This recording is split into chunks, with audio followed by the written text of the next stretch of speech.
বাংলাদেশে প্রতি বছর উৎপাদিত মোট খাদ্যের ৩০% অপচয় হয়। এই হিসাব জাতিসংঘের খাদ্য ও কৃষি সংস্থা FAO-র। টাকার অঙ্কে যা প্রায় ৩০,০০০ কোটি। আর কেবল যে পরিমাণ ধান অপচয় হয় তা দিয়ে বছরে ৭০ লাখ মানুষকে ৩ বেলা খাওয়ানো সম্ভব। আর এই অপচয়কে বিশেষজ্ঞরা দেখছেন দেশের খাদ্য নিরাপত্তা ও নিরাপদ খাদ্যের অন্যতম বাধা হিসেবে। বিস্তারিত দেখুন ফয়জুল সিদ্দিকীর ৩ পর্বের ধারাবাহিকের দ্বিতীয় পর্বে। আমরা এখন স্বাধীন চাষা, সাধন মোদের জহমি চাষা, স্বাধীন মোদের লাঙ্গল জোয়াল। তপ্ত রোদে সবুজের মাঠে খাটা কৃষকরাই তাই বাংলার প্রাণ। এই কৃষকদের কারণেই বাংলাদেশের জিডিপিতে কৃষির অবদান প্রায় 20%। কৃষকের শ্রমের বিনিময়ে পাওয়া এই শাকসবজি ফলমূল অপচয় হচ্ছে দিনে রাতে। কখনো গাড়ির চাকায় পিষ্ট হয়ে, কখনো বা ক্রেতা বিক্রেতার অবচেতন মনে।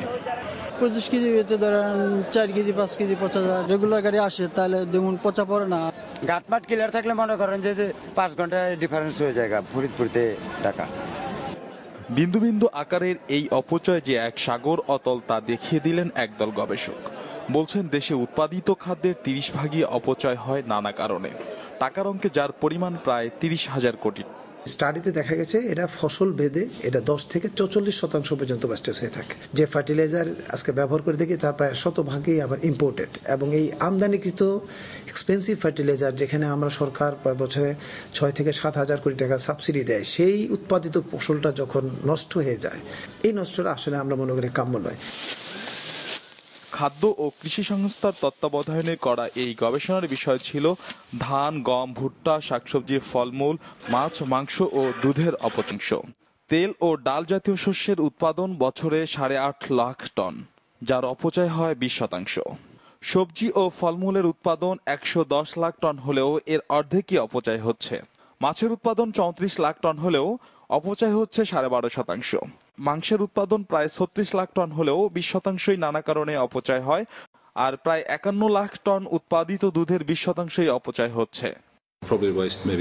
খাদ্যভেদে এখানেও অপচয় হচ্ছে নিয়মিত, তবে এখানে বেশি অপচয় হয় পরিকল্পনা ও অব্যবস্থাপনার কারণে। পুষ্টিগুণ ও পরিমাণের দিক দিয়ে অপচয়টা বেশি হয় উৎপাদন থেকে টেবিলে যাওয়া পর্যন্ত। খাদ্য উৎপাদনে সার, ডিজেল, বালাইনাশক, সেচ, বীজ অনেক কিছুই লাগে। খাদ্য অপচয় হলে এগুলোরও অপচয় হয়, ফলে পরিবেশ ও জলবায়ুতে বিরূপ প্রভাব পড়ে।